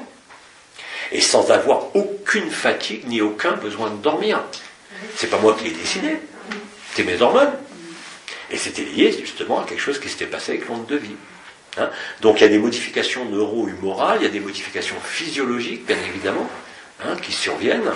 Le plus important étant, et là ça rejoint des données un peu plus mystiques au niveau de la biologie, vous savez, on parle du TOR beaucoup en ce moment, et vous avez un ADN qui est très important dans la cellule, qui serait d'ailleurs d'origine dite extraterrestre, c'est l'ADN dit mitochondrial, hein, qui est la voie d'énergie de la cellule, qui est la voie du sucre, et donc la voie de la consommation. Et vous avez un autre métabolisme qui chante ce qu'on appelle ce cycle de Krebs au niveau de la mitochondrie, et qui passe par le gras. Je vous rappelle la voie cétogène dont je parlais tout à l'heure. Hein.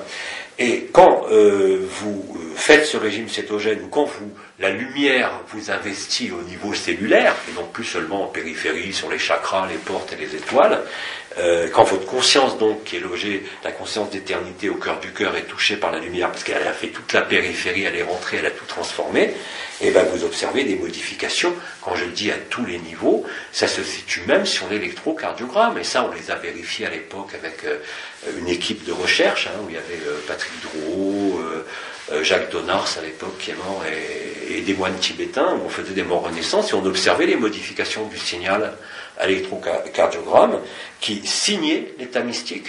Et d'ailleurs, on nous dit que la goutte rouge et la goutte blanche des Tibétains sont situées dans le cœur, juste en arrière de ce qui donne l'ordre au cœur de battre. Vous savez qu'il y a un circuit très important, j'en ai parlé, entre le triangle de la tête, le triangle de terre, Ode, là où sont logés le cervelet, le tronc cérébral, c'est-à-dire le siège de tous les automatismes et de toutes les mémoires, puisque le cervelet, indépendamment d'être l'organe de l'équilibre, est aussi l'organe où sont stockées toutes les mémoires des vies passées, sans aucune exception, qui correspondent au chakra de la gorge d'ailleurs, hein, parce que c'est ici que on connaît tous les karmas, même si on les lit au niveau du cœur. Et vous avez un travail énorme qui se fait, je l'ai dit hier, sur l'axe du canal de l'éther, de la Sushumna à l'arrière, où le triangle de terre commande en quelque sorte l'harmonisation des flux postérieurs, ascendants et descendants, parce que ça va dans les deux sens, qui unissent le sacrum, le cœur et la tête. Hein. Et vous avez au niveau de ce cervelet les mémoires des vies passées. Vous vous doutez bien que quand vous vivez cette transmutation, cette transsubstantiation de la matière avec la libération, hein, d'être libéré, tout se modifie. C'est pas une vue de l'esprit, c'est pas vous qui décidez de faire un régime, de maigrir ou de vous soigner. Ça se fait, là aussi, donc plus souvent, automatiquement. Et vous ne pouvez que le constater. On a des marqueurs biologiques à tous les niveaux. Les sécrétions de l'hormone épiphysine dans la phase d'éveil dont je parlais, l'épiphyséine augmente dans le sang. Vous ouvrez les zones néocorticales qu'on appelle hic et nunc, ici et maintenant, ce que j'ai appelé par rapport à l'ère de Wernicke, de Broca et la scission de Sylvius, c'est-à-dire le cortex moteur, sensitivo-moteur. Vous avez des modifications qui surviennent non pas seulement au niveau du cerveau, ça on les a repérées, mais vous avez aussi une modification extrêmement importante de toutes vos hormones au niveau sanguin. C'est-à-dire que par exemple, vous devenez, on dit, insensible au stress. Vous n'êtes plus stressé, vous ne pouvez pas être stressé. Vous pouvez avoir des colères comme tout le monde, mais il n'y a aucun stress, il n'y a aucune manifestation. Ben ça, c'est lié aussi à la modification des surrénales. Le cortisol plasmatique est modifié. Et ça, on l'a démontré. Les besoins physiologiques, je dis qu'on a moins besoin de manger, mais ce n'est pas vous qui décidez. Il y a une modification totale des hormones, et des tissus pancréatiques, tout se modifie. Et c'est réel. Ça ne se passe pas uniquement dans la tête, ni dans l'énergie. Ça se passe dans le corps, maintenant, totalement. Et là aussi, je replace cette notion de résistance. Laissez votre corps en harmonie. Hein. Vous savez très bien, d'ailleurs, pour ceux qui ont étudié un peu des psychologies un peu particulières, en particulier Anzieux, on a démontré, si vous voulez, que ce qu'on appelle, lui, ce qu'il appelle le moi-peau. La peau est l'interface entre l'intérieur et l'extérieur. C'est rien de plus con, les Chinois l'ont dit depuis 3000 ans, c'est évident. Hein. Et lui, il a parlé de complexe moi-peau. Et d'un autre côté, bon, je ne vais pas développer toute cette notion de moi-peau, c'est-à-dire être bien dans sa peau, une expression populaire vous renvoie à ça, et identification à sa peau. Quand vous avez un problème, par exemple, de schizophrénie, hein, ou d'autisme, il peut avoir des maladies, mais en général, de façon constante, vous savez que les fous, enfin les vrais fous dans les démences et autres, hein, n'ont jamais d'atteinte organique, ça n'existe pas. Essayez de me trouver un cancer chez un fou, vous n'en verrez jamais. Je parle des vrais fous, hein, je ne parle pas des psychotiques légers ou des névroses, hein, eux ils font des cancers.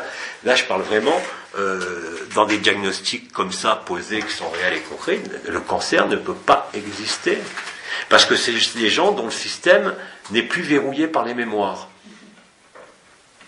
C'est les mémoires qui vous déclenchent les cancers. Et le fait que vous pensiez à vos mémoires. Rien d'autre.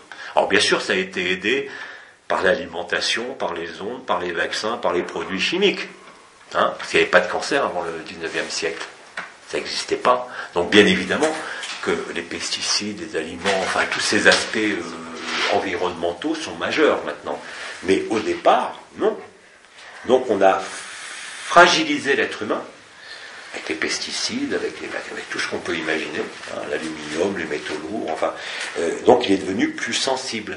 Hein. Mais avant le 19e siècle, les cancers, vous pouviez les compter sur les doigts d'une main, c'était pas comme aujourd'hui, c'est pas possible, ça n'existait pas. Ouais. J'ai une petite question qui n'a absolument rien à voir avec tout ça. Bon,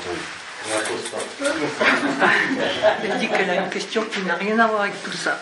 Vas-y, ça sera la dernière, je t'écoute. Il y a plusieurs années, je crois que c'est Omar qui avait dit que la Terre allait être envahie par tout un tas d'extraterrestres avec tout un tas de formes bizarroïdales. Oui, tout à fait. Oui. Qu'est-ce qu'il en est aujourd'hui? Ah bah tu vas voir le ciel, il sera couvert de vaisseaux. Tu verras même plus un coin de ciel. D'accord. C'est toute ta création qui se rapplique là. Alors, pour les planètes, bien sûr, c'est pas nous qui allons les réabsorber. Hein. Le trou noir que nous avons là, il est dans le système solaire, je vous l'ai dit. Mais par contre, réellement et concrètement, nous sommes le lieu du temps zéro pour l'ensemble des créations. C'est-à-dire que le temps zéro est le temps zéro de la création. Donc ils vont tous débarquer. Voilà. Je suis l'alpha et l'oméga, on a bouclé la boucle sur Terre. Donc, bien sûr, tous les vaisseaux de la Confédération, mais aussi tous les méchants, ils ne peuvent pas échapper à l'attraction. On est en train de les manger. Et quand je vous disais on mange les démons, c'est pas une blague. On réabsorbe réellement les univers. Donc on peut les bouffer, quoi. Alors, bien sûr, eux, ils approchent. Nous, on les absorbe en essence, mais physiquement, ça doit se passer aussi. Donc, c'est pas nous qui allons avaler des systèmes solaires ou des vaisseaux de ferraille. C'est le trou noir qui est là dans le système solaire. Et ils n'ont pas pu y échapper. Hein? Et d'ailleurs, Oma l'avait dit à l'époque de façon humoristique, personne ne sort de ce système solaire. Personne ne sort. Hein, parce que, en admettant qu'il y avait le plan de l'époque où les Végaliens, les anges du Seigneur viennent, et ça, ils seront encore actifs, hein, et d'ailleurs ils se manifestent de plus en plus, il y en a plein en France maintenant. Dans le Loiret, vous en avez des centaines toutes les nuits. Et dans plein de villes partout dans le monde d'ailleurs. Donc ils ont toujours une action, si tu veux, parce que le gris planète final, il est là au moment de l'événement, ce qui devrait être le cas, parce que les 132 jours sont passés, ou est-ce qu'il va y avoir encore un délai entre l'événement et le moment final? Moi, je ne crois pas. Je pense que ça va être vraiment très, très, très proche. Mais j'en sais rien. C'est de l'ordre de la croyance. Ce n'est pas du domaine de la certitude, ce que je dis là. Mais en tout cas, effectivement, par rapport aux extraterrestres, moi, c'est des visions que j'avais eues au Brésil en 2006, et je n'étais pas seul à avoir eu cette vision au même moment, quand on était chez Joao d'Adeus, à Badiana. C'est là qu'on a eu ces rêves en 2006. En plus, c'était l'époque où il y avait une comète. Vous savez, il y avait un monsieur qui avait dit qu'il y avait une comète qui allait se crasher dans l'Atlantique. Et au niveau inconscient collectif, ça avait réveillé chez tout le monde le syndrome de la faim. Et plein de gens dans cette année 2006 avaient fait des rêves de faim, hein, de tsunami, de trucs. Et on avait vu, on était plusieurs, j'ai fait ce rêve plusieurs fois, qui n'était pas qu'un rêve d'ailleurs, hein, comme la dame qui était assise dans son lit, où d'un coup... tu regardes en l'air, tu vois plus de ciel, tu vois que des vaisseaux. Le ciel est rempli de vaisseaux. Parce que le lieu final de la réabsorption du système solaire, c'est la Terre. Hein, il y a déjà des trucs, le soleil commence à être bouffé en ce moment déjà. Et ça, c'est pas Nibiru. Hein. C'est pas Nibiru, ça. C'est le système solaire, les étoiles mortes qui se rappliquent sur Terre. C'est-à-dire tous les trous noirs se rappliquent dans notre univers et dans notre coin de la galaxie. Et ça, c'est astrophysique, c'est réel. C'est pas une invention, une supposition, ou un rêve, ou une chimère. C'est la réalité observable par tout le monde, à partir du moment où vous vous intéressez à ça. Hein, c'est pas caché. Juste pour témoigner par rapport au rêve, là, j'ai aussi rêvé après Gris Planète, en fait, quand j'étais plus jeune. Tu répètes pour l'enregistreur. Quand tu étais plus jeune, tu as rêvé du Gris Planète. Après Après le Gris Planète. Ouais. Où j'étais probablement dans mon corps de lumière, en fait, mais la Terre était... Où j'étais probablement dans mon corps de lumière. Mais la Terre était rouge, il n'y avait pas de ciel bleu, c'était vraiment... Et la Terre était rouge, il n'y avait pas de ciel bleu. Ah ben ça c'est après le Gris Voilà, Planète. c'est ça. C'est après le Gris Mais Planète. attends, mais ça je vous l'ai toujours dit, et Pépère aussi, la Terre après c'est Mars, il n'y a plus rien. C'était ça. Quand je dis plus rien, il n'y a plus aucun système carboné qui peut résister. Bactéries, virus, n'importe quoi, c'est impossible. C'est Mars. Et en intraterrestre aussi, parce que dans tous les cycles précédents, les guignols ils s'enfermaient en dessous pour reprendre après la main.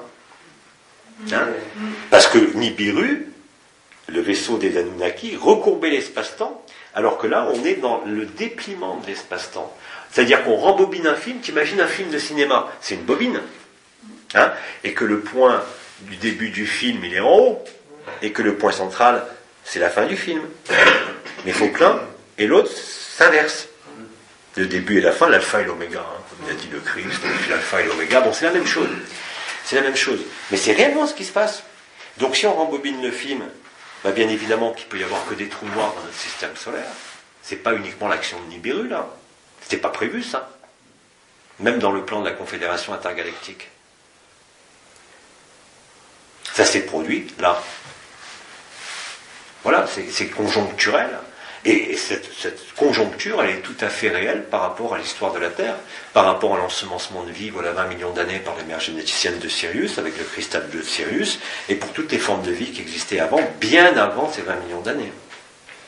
Hein, et d'ailleurs, bon, ils font des découvertes archéologiques où il y a des traces, par exemple, parler du cercle de feu à Orgia, on sait très bien qu'ils ont fait des fouilles à Roncevaux, de l'autre côté du cercle de feu, en territoire espagnol, où ils ont trouvé des traces de civilisation avec des sculptures de pierre et des datations au carbone 14 qui remontent très précisément à 320 000 ans. Et on retrouve maintenant des traces, et vous avez vu, c'est pas des fakes, hein, ils ont trouvé des montres fossilisées, des trucs datés à des millions d'années. On n'est pas le seul peuple à être passé sur la Terre, hein, puisque c'est le laboratoire de la création, la Terre. Donc on a toujours l'impression, quand on parle de création, que ça part de l'absolu, que ça vient dans la vision pédagogique, ou même qu'on peut se représenter, il y a une génération descendante, bien sûr. Hein. Il y a le 0, qui donne le 1, qui donne le 2, qui donne après tous les 9, la multiplicité des mondes. Mais comme la création a eu lieu hors de l'espace et du temps, même si nous on est soumis à l'espace-temps, hein, il a bien fallu que tout soit simultané. La création comme la décréation. Et je te coupe là. Et comme tu dis que la création et la décréation sont simultanées, on devrait déjà tout ça disparu, puisque c'est dans l'instant. Je n'arrive pas à mettre des mots. Mais comme tout est autant zéro, tout est déjà. Pour celui qui l'a vécu, oui, c'est le cas. C'est Ce ça. qu'a dit Bidi toute sa vie, ce monde est une illusion, ce monde est une escroquerie, la spiritualité est une escroquerie, la conscience est une escroquerie, une maladie. Hein, tu peux le vivre en tant qu'individu, mais comme tous les autres, ils sont en toi, et les archanges, et les dieux, et les mondes, et les multivers, et les archontes, tout ça, il est là, pour chacun de nous. Effectivement, c'était quelque chose d'individuel que certains êtres, et d'ailleurs de plus en plus nombreux dans cette fin du XXe siècle et début du XXIe siècle, tous les gens qui vivent l'absolu, réellement et concrètement, et qui témoignent, ils ne sont pas dans des chemins spirituels. Douglas Harding, sont des gens qui étaient simplement dans l'interrogation majeure, c'est pas qui je suis, pas qui je suis ici en ce monde, c'est d'où je viens, qu'est-ce que je suis, pas dans l'histoire et pas dans la forme, fondamentalement qu'est-ce que je suis. Alors c'est facile, quand vous êtes identifié au corps, c'est fini. Quand vous êtes identifié au monde, c'est fini. Et par contre, quand vous avez cette angoisse, cette espèce d'angoisse ou d'interrogation métaphysique, dont certains parmi vous se demandent ce qu'ils font sur cette terre depuis qu'ils sont nés ou pourquoi ils ont affronté ça, et on est beaucoup comme ça. Et ça fait partie de la béatitude, c'est ce que disait le Christ. Heureux les affligés, heureux ceux qui n'ont rien compris à ce qu'ils vivent sur terre, parce qu'ils seront libres. Pas ceux qui sont séduits par le monde, bien sûr. Pas ceux qui sont dans la matérialité, dans l'avidité. Ça aurait été le cas si on avait suivi le scénario tel qu'il était encore jusqu'à il y a quelques mois. Mais là, c'est plus le cas. Donc le moment collectif, c'est bien un moment collectif et une ascension collective, pas seulement de la Terre, mais de l'ensemble de la création. Cette création qui a eu lieu hors du temps, en l'espace d'un claquement de doigts, hein, et c'est les expériences de formes, de mondes, d'univers, de multivers, de dimensions, tout ce qu'on peut imaginer, qui ont donné l'illusion en les parcourant. Mais réfléchissez, si on nous dit que nous sommes tous et que nous vivons réellement à l'intérieur, ça veut dire que ça a déjà eu lieu. Ben voilà. Mais bien évidemment, c'est pas possible autrement. C'est le rêve ou le fantasme, je dirais, d'individuation qui fait qu'on croit qu'on est un corps, qu'on est une vie, qu'on est une expérience. On est antérieur à toute expérience. Et ça, c'est pas un concept, c'est un vécu. Comment tu sais que c'est un vécu? Parce que tu es libre. Cette liberté, elle était intérieure et elle est de plus en plus extérieure. C'est-à-dire que tu n'es plus soumis à quelques diktats des habitudes, de la société, de la morale, des religions, bien sûr, ou de quelque vie que ce soit. Ça ne t'empêche pas de vivre, hein. Comme j'ai dit, ça ne t'empêche pas de faire l'amour, ça ne t'empêche pas de manger au restaurant, ça ne t'empêche pas de te faire plaisir, quel que soit le plaisir que tu as envie, mais tu en es libre. Réellement et concrètement, c'est pas une vue de l'esprit quand je dis ça. C'est pas une ascèse. Moi, j'ai jamais fait d'ascèse, j'ai jamais demandé à maigrir. Enfin, j'ai jamais resté comme ça. Bon, allez, sauf à 30 ans avec la Passion du Christ où j'ai passé 3 semaines en état particulier. Pas du tout. Hein, il n'y a pas besoin de vêtements particuliers, il n'y a pas besoin de robe de gourou, il n'y a pas besoin de rien. C'est ça la liberté. De couleur particulière.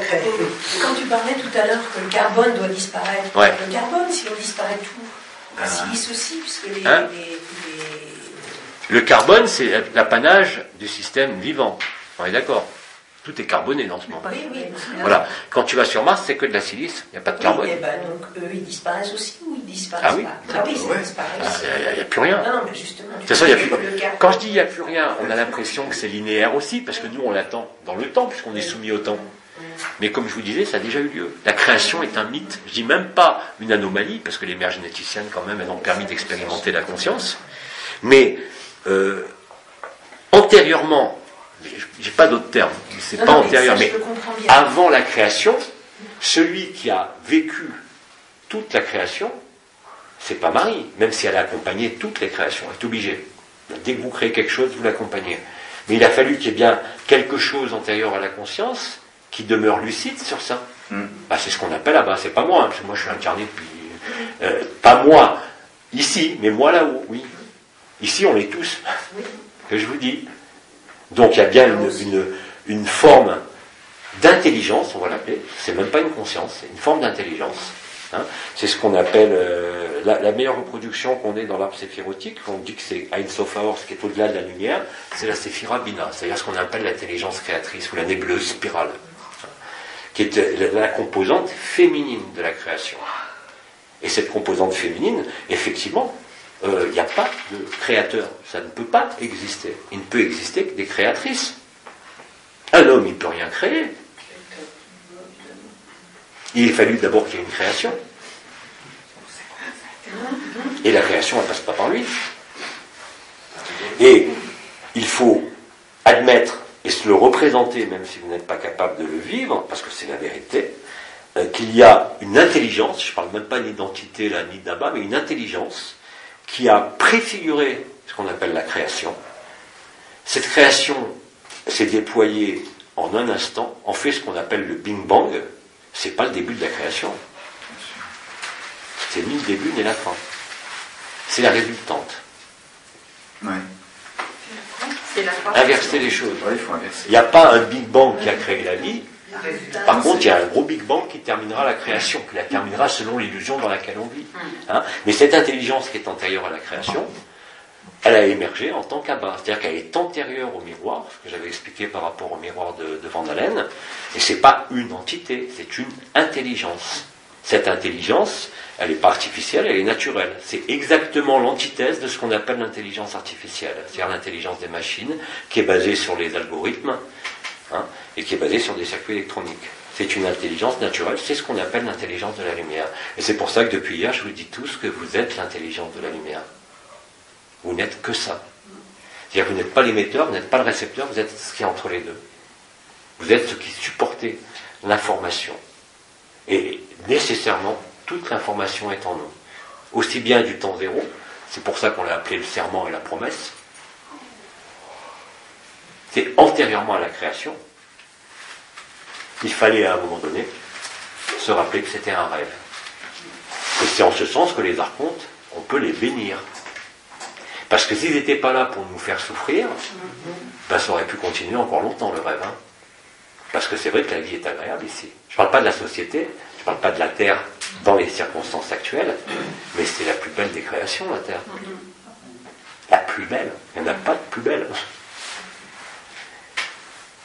C'est paradoxal, hein. Si vous allez, par exemple, moi, bon, c'est facile, puisque à l'époque, on m'a fait voyager en multilocalisation, en intratemporalité, quoique si à l'époque avec Anaël déjà, mais là moi je ne le contrôlais pas, c'était lui qui contrôlait les trucs. Quand je suis allé sur Altaïr, sur une des planètes d'Altaïr, qui est un système solaire de 11e dimension, hein, vous avez encore de la silice, parce que vraiment, le sol c'est comme du sable, mais ça n'a pas la même densité que le sable. C'est un autre atome que je ne connais pas, mais ça fait comme du sable un peu spongieux. Tout le sol de la planète est comme ça. Et vous avez tous les grands archétypes qui ont été présents sur Terre depuis toujours. La coupe du Graal, l'épée de Excalibur, enfin tous ces grandes, l'arche d'Alliance, enfin, tout ça est présent sous forme éthérique sur Altaïr. Hein. Et si tu veux, ces mondes n'ont pas du tout les mêmes... mais c'est aussi un rêve. Et c'est né en même temps. Ça a été instantané. La création, elle est instantanée. La décréation aussi. Et on est tous inscrits là-dedans. Il n'y a que la conscience qui te fait croire que, effectivement, il y a une évolution, il y a des transformations. Mais si on arrive à ça aujourd'hui, ça veut dire que la boucle est bouclée. Je suis la voie, la vérité et la vie, je suis l'alpha et l'oméga, je vous l'ai dit dès le début de l'année, et je ne revendique aucun rôle ni aucune fonction, parce que vous pouvez dire tous exactement la même phrase. Et si vous dites cette phrase, vous la vivez. Avant, vous pouvez vous le répéter pendant des millénaires. Hein. Vous pouvez faire des rosaires et des chapelets de Japamala pendant 50 vies, 100 vies, ça ne changeait rien, sauf pour un mystique qui avait réussi à percer le voile. Aujourd'hui, on l'a tous percé. Hein. Donc, il n'y a rien. Il est 1h11, il faut aller manger. Je crois qu'on va arrêter, il est 1h11. Ils doivent nous attendre au repas.